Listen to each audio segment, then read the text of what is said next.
এই মুহূৰ্তৰ big breaking news ৰাজ্যবাসীৰ বাবে এটা দুটা নহয় 15টাকৈ ডাঙৰ ঘোষণা কৰিছে ৰাজ্যৰ মুখ্যমন্ত্ৰী ডক্টৰ হিমন্ত বিশ্ব শৰ্মাই 15টাকৈ ডাঙৰ ঘোষণা কৰিছে হিমন্ত বিশ্ব শৰ্মাই এই 15টা ডাঙৰ ঘোষণাত ভাল খবৰ আছে ৰাজ্যৰ লাখ লাখ যুৱক যুৱতীৰ বাবে ভাল খবৰ আছে ৰাজ্যৰ লাখ লাখ ছাত্ৰীৰ বাবে আৰু ভাল খবৰ আছে লাখ লাখ মহিলাৰ বাবে এই ভাল খবৰ কিটা কি 15টা ডাঙৰ ঘোষণা কৰিছে হিমন্ত বিশ্ব শৰ্মাই সকলোবোৰ এই মুহূৰ্তত লৈ আহিছে এনিটক্সৰ দৰ্শকৰ বাবে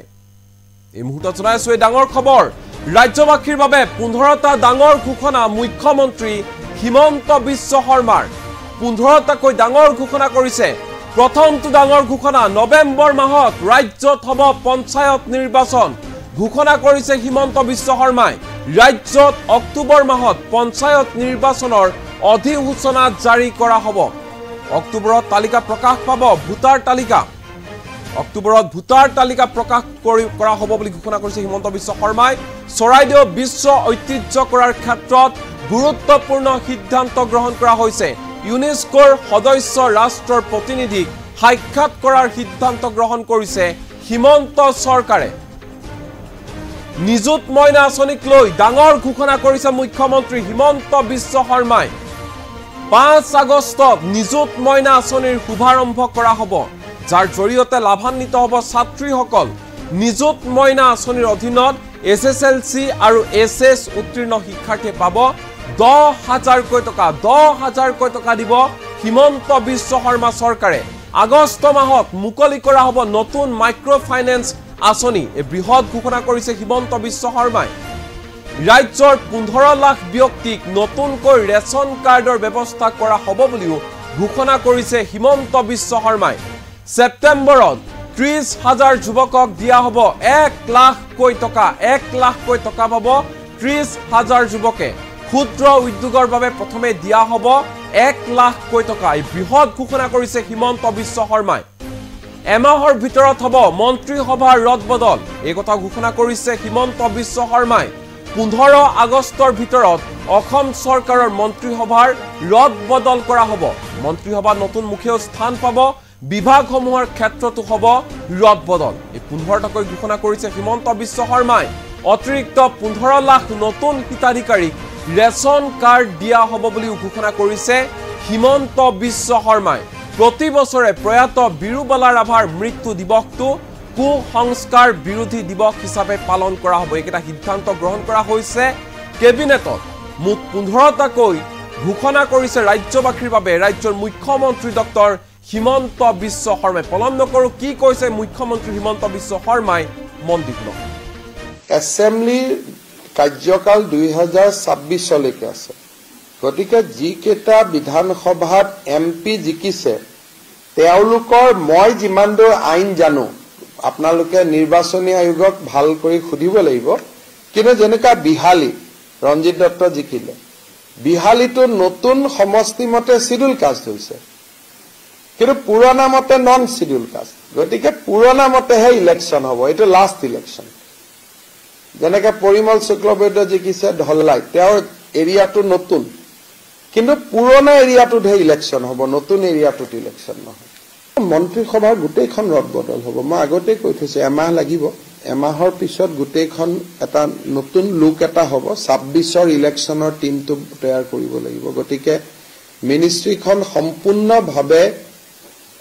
মানুহৰ পৰিৱৰ্তন হওক নহওক দপ্তৰ আদিৰ সম্পূৰ্ণ পৰিৱৰ্তন হ'ব যাতে আমি 26ৰ ইলেকশ্যনটোত এটা নতুন উদ্যম লৈ যাব পাৰো গতিকে কিন্তু এইবোৰ বিষয় লৈ মই দিল্লীত কথা পাতা নাই পৰিবেশো নহয় অলপ বানপানীও চলি আছে গতিকে মই 15 আগষ্টৰ আগতে ভাল কৰি ৰদবদল এটা আমি কৰিম আগত দুটা খালি আছিল এতিয়া পৰিমল শুক্লবৈদ্য ৰিজাইন দিলে গতিকে তিনিজন নতুন মুখটো সোমাবই লাগিব দেখা দেখি কৈ 3টা পোষ্ট ভেকেন্ট নাই জানো গতিকে বৰাক উপত্যকাৰ পৰা নতুন মুখটো আহিবই লাগিব বৰাকত এজনো নাই গতিকে মই ইমানলৈকে চোৱা নাই কিন্তু আপুনি মোক প্ৰশ্ন কৰিছে নতুন মুখ থাকিব নেকি তিনিখন নতুন মুখ অবভিয়াছলি থাকিব তিনিখনটো ৰাখিব লাগিবই না পঞ্চায়ত হ'ব মেম্বাৰ হ'ব ৱাৰ্ড প্ৰথম হ'ল ৱাৰ্ড ৱাৰ্ডৰ পিছত জিপি, জিপিৰ পিছত এপি, এপিৰ পিছত জিলা পৰিষদ, এই গোটেই চেইনটো ডিলিমিটেশ্যন হয়। সংখ্যা কমা বঢ়া নহয়, কাৰণ জনসংখ্যা একে আছে, গতিকে জনসংখ্যাৰ তাগিদাত যদি অলপ বঢ়াব লাগে বঢ়াব পাৰি, কিন্তু কমোৱাৰ কথাটো অহা নাই, কাৰণ জনসংখ্যাটোতো কমি যোৱা নাই। কিন্তু বিডিঅ' অফিচ,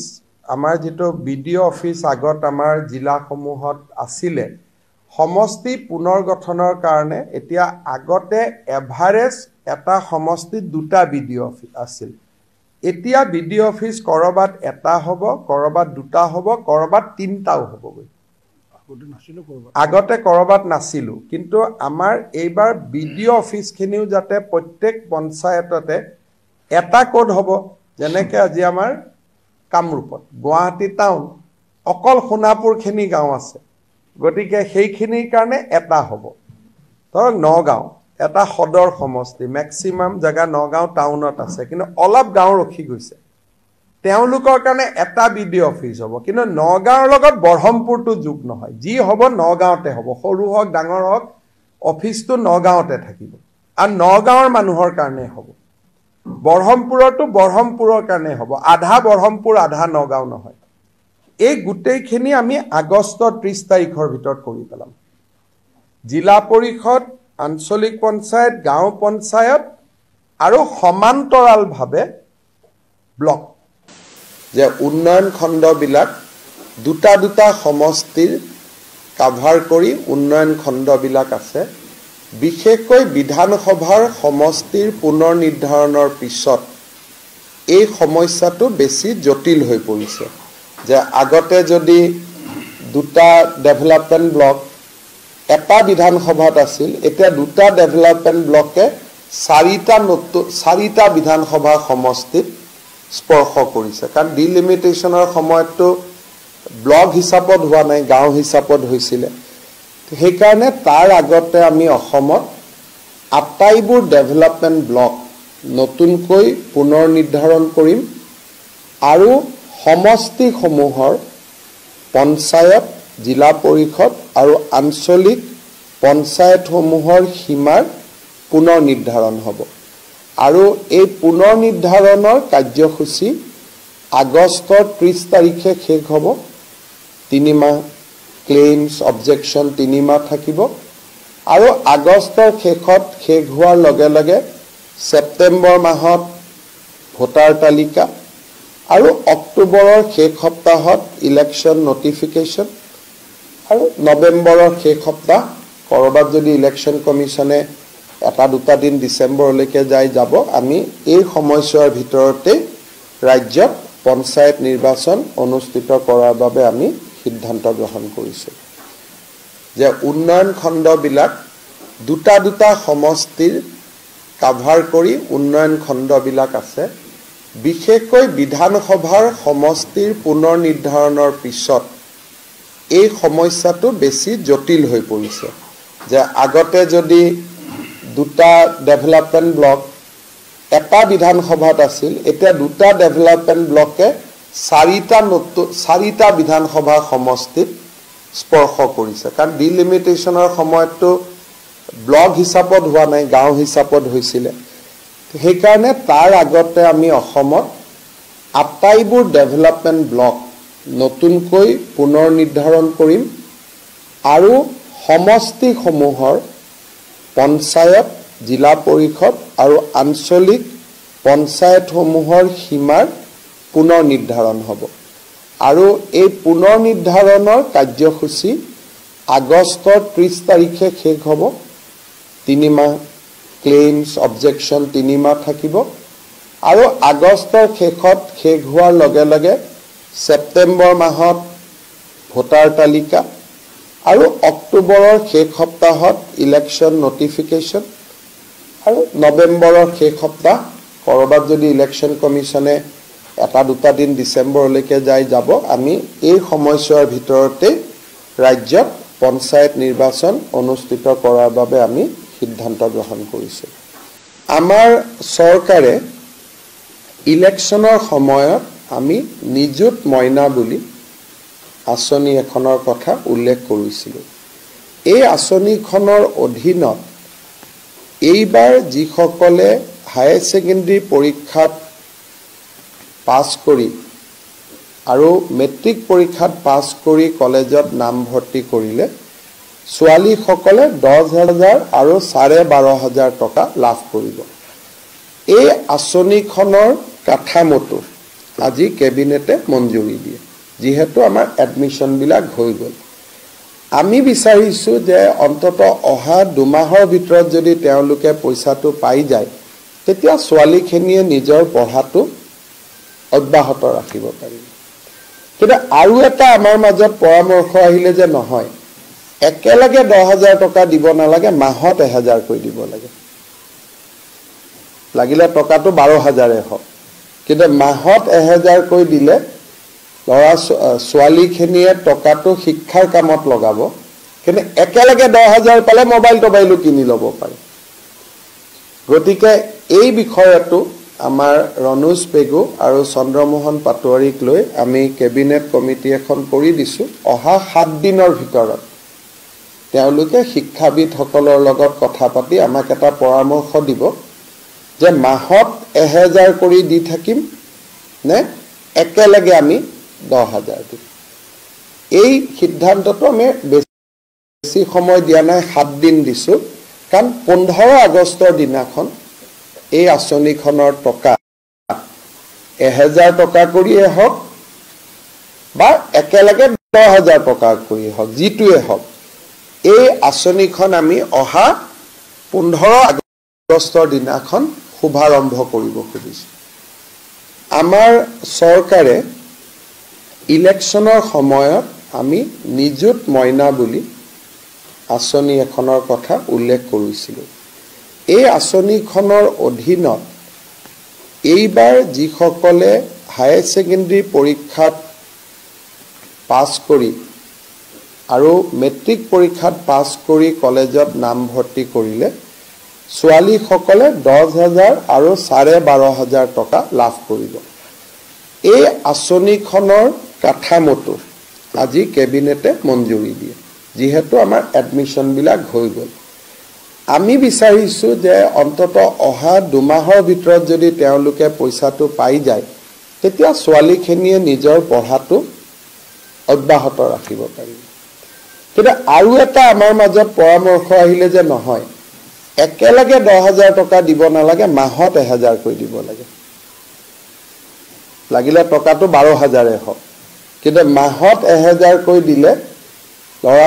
ছোৱালীখিনিয়ে টকাটো শিক্ষাৰ কামত লগাব, কিন্তু একেলগে 10,000 পালে মোবাইল টোবাইলো কিনি ল'ব পাৰে। গতিকে এই বিষয়টো আমাৰ ৰণোজ পেগু আৰু চন্দ্ৰমোহন পাটোৱাৰীক লৈ আমি কেবিনেট কমিটি এখন কৰি দিছোঁ। অহা 7 দিনৰ ভিতৰত তেওঁলোকে শিক্ষাবিদসকলৰ লগত কথা পাতি আমাক এটা পৰামৰ্শ দিব যে মাহত 1,000 কৰি দি থাকিম নে একেলগে আমি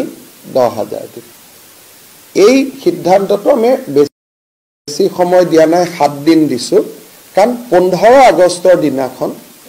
এই আঁচনিখনৰ টকা 1,000 টকা কৰিয়ে হওক বা একেলগে 10,000 টকা কৰিয়ে হওক, যিটোৱে হওক, এই আঁচনিখন আমি অহা 15 আগষ্টৰ দিনাখন শুভাৰম্ভ কৰিব খুজিছোঁ। এছেম্বলিৰ কাৰ্যকাল 2026লৈকে আছে। গতিকে যিকেইটা বিধানসভাত MP জিকিছে তেওঁলোকৰ মই যিমান দূৰ আইন জানো, আপোনালোকে নিৰ্বাচনী আয়োগক ভাল কৰি সুধিব লাগিব, কিন্তু যেনেকুৱা বিহালী ৰঞ্জিত দত্ত জিকিলে, বিহালীটো নতুন সমষ্টি মতে চিডিউল কাষ্ট হৈছে, কিন্তু পুৰণা মতে নন চিডিউল কাষ্ট। গতিকে পুৰণা মতেহে ইলেকশ্যন হ'ব, এইটো লাষ্ট ইলেকশ্যন। যেনেকৈ পৰিমল শুক্লবৈদ্য জিকিছে ধল্লাই, তেওঁৰ এৰিয়াটো নতুন, কিন্তু পুৰণা এৰিয়াটোতহে ইলেকশ্যন হ'ব, নতুন এৰিয়াটোত ইলেকশ্যন নহয়। মন্ত্ৰীসভাৰ গোটেইখন ৰদ বদল হ'ব। মই আগতে কৈ থৈছোঁ, এমাহ লাগিব, এমাহৰ পিছত গোটেইখন এটা নতুন লুক এটা হ'ব। 26ৰ ইলেকশ্যনৰ টিমটো তৈয়াৰ কৰিব লাগিব। গতিকে মিনিষ্ট্ৰীখন সম্পূৰ্ণভাৱে মানুহৰ পৰিৱৰ্তন হওক নহওক, দপ্তৰ আদিৰ সম্পূৰ্ণ পৰিৱৰ্তন হ'ব, যাতে আমি 26ৰ ইলেকশ্যনটোত এটা নতুন উদ্যম লৈ যাব পাৰোঁ। গতিকে কিন্তু এইবোৰ বিষয় লৈ মই দিল্লীত কথা পতা নাই, পৰিৱেশো নহয়, অলপ বানপানীও চলি আছে গতিকে মই 15 আগষ্টৰ আগতে ভাল কৰি ৰদ বদল এটা আমি কৰিম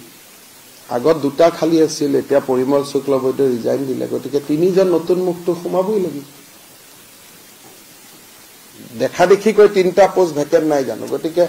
বৰাক উপত্যকাৰ পৰা নতুন মুক্ত আহিবই লাগিব বৰাকত এজনো নাই গতিকে মই ইমানলৈকে চোৱা নাই কিন্তু আপুনি মোক প্ৰশ্ন কৰিছে নতুন মুখ থাকিব নেকি তিনিখন নতুন মুখ অবভিয়াছলি থাকিবই তিনিখনটো ৰাখিব লাগিবই না পঞ্চায়ত হ'ব মেম্বাৰ হ'ব ৱাৰ্ড প্ৰথম হ'ল ৱাৰ্ডৰ পিছত জিপিৰ পিছত এপিৰ পিছত জিলা পৰিষদ এই গোটেই চেইনটো ডিলিমিটেশ্যন হয় সংখ্যা কমা বঢ়া নহয় কাৰণ জনসংখ্যা একে আছে গতিকে জনসংখ্যাৰ তাগিদাত যদি অলপ বঢ়াব লাগে বঢ়াব পাৰি কিন্তু কমোৱাৰ কথাটো অহা নাই কাৰণ জনসংখ্যাটোতো কমি যোৱা নাই কিন্তু বিডিঅ অফিচ আমাৰ যেটো বিডিঅ অফিচ আগত আমাৰ জিলাসমূহত আছিলে সমষ্টি পুনৰ্গঠনৰ কাৰণে এতিয়া আগতে এভাৰেজ এটা সমষ্টিত দুটা বিডিঅ অফিচ আছিল এতিয়া বিডিঅ অফিচ কৰবাত এটা হ'ব কৰবাত দুটা হ'ব কৰবাত তিনটাও হ'বগৈ আগতে কৰবাত নাছিলো কিন্তু আমাৰ এইবাৰ বিডিঅ অফিচখিনিও যাতে প্ৰত্যেক পঞ্চায়ততে এটা কোড হ'ব যেনেকে আজি আমাৰ কামৰূপত গুৱাহাটী টাউন অকল সোণাপুৰখিনি গাঁও আছে গতিকে সেইখিনিৰ কাৰণে এটা হ'ব ধৰক নগাঁও এটা সদৰ সমষ্টি ম্যাক্সিমাম জায়গা নগাঁও টাউনত আছে কিন্তু অলপ গাঁও ৰখি গৈছে তেওঁলোকৰ কাৰণে এটা বিডিঅ অফিচ হ'ব কিন্তু নগাঁৱৰ লগত বৰহমপুৰটো যোগ নহয় যি হ'ব নগাঁৱতে হ'ব সৰু হওক ডাঙৰ হওক অফিচটো নগাঁৱতে থাকিব আৰু নগাঁৱৰ মানুহৰ কাৰণে হ'ব বৰহমপুৰটো বৰহমপুৰৰ কাৰণে হ'ব আধা বৰহমপুৰ আধা নগাঁও নহয় এই গোটেইখিনি আমি আগষ্ট 30 তাৰিখৰ ভিতৰত কৰি পেলাম জিলা পৰিষদ আঞ্চলিক পঞ্চায়ত গাঁও পঞ্চায়ত আৰু সমান্তৰালভাৱে ব্লক যে উন্নয়ন খণ্ডবিলাক দুটা সমষ্টিৰ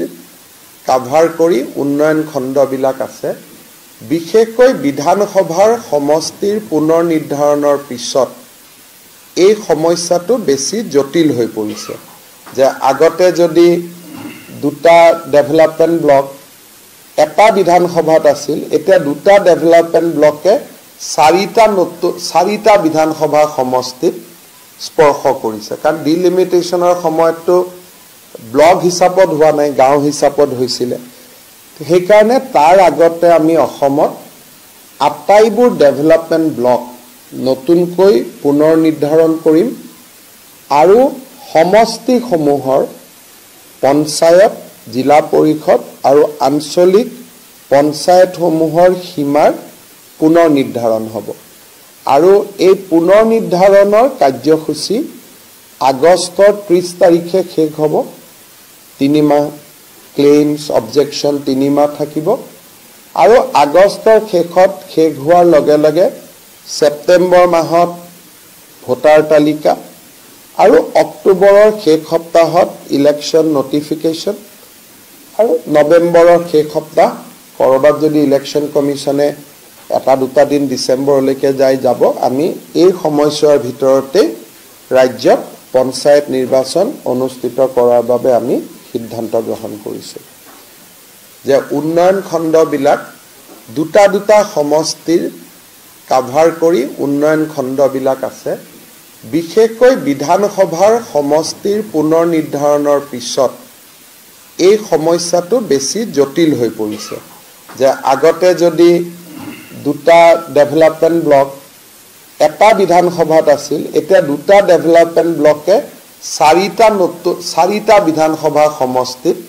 স্পৰ্শ কৰিছে কাৰণ ডিলিমিটেশ্যনৰ সময়তো ব্লক হিচাপত হোৱা নাই গাঁও হিচাপত হৈছিল সেইকাৰণে তাৰ আগতে আমি অসমত আটাইবোৰ ডেভেলপমেন্ট ব্লক নতুনকৈ পুনৰ নিৰ্ধাৰণ কৰিম আৰু সমষ্টিসমূহৰ পঞ্চায়ত জিলা পৰিষদ আৰু আঞ্চলিক